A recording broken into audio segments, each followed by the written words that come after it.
Publik kembali digemparkan oleh sebuah video viral yang memperlihatkan aksi arogan seorang wanita di kawasan Jalan Duri Utama Raya, Jakarta Barat. Dalam rekaman yang beredar luas di media sosial tersebut, tampak wanita itu terlibat cekcok hebat dengan pengendara lain. Yang membuat insiden ini menuai sorotan tajam adalah tindakan wanita tersebut yang dengan sengaja memamerkan sebuah kartu tanda anggota atau KTA saat sedang bersitegang dengan pihak lain. Berdasarkan keterangan yang disampaikan oleh pihak yang mengaku sebagai korban, peristiwa ini bermula saat korban hendak berbelok ke kanan dari arah seberang Badipul. Pada saat yang bersamaan, seorang wanita yang mengendarai kendaraannya dengan kecepatan tinggi datang dari arah Indomaret.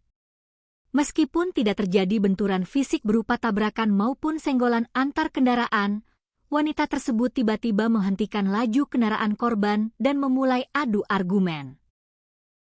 Ketegangan memuncak ketika wanita itu mendatangi korban.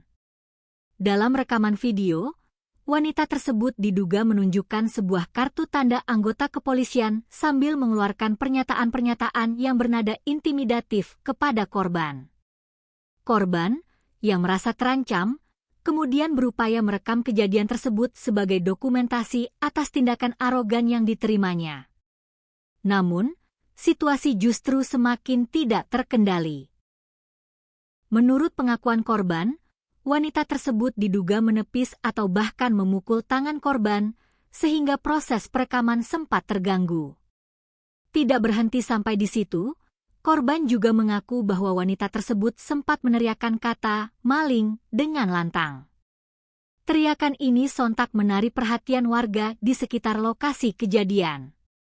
Situasi sempat memanas akibat tuduhan sepihak tersebut, hingga akhirnya korban berhasil meninggalkan lokasi untuk menghindari konflik yang lebih jauh.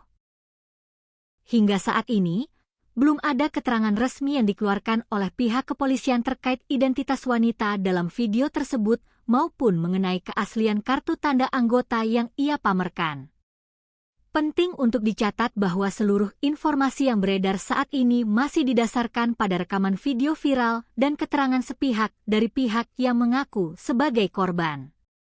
Kita masih menantikan pernyataan resmi dari aparat berwajib untuk meluruskan duduk perkara insiden ini.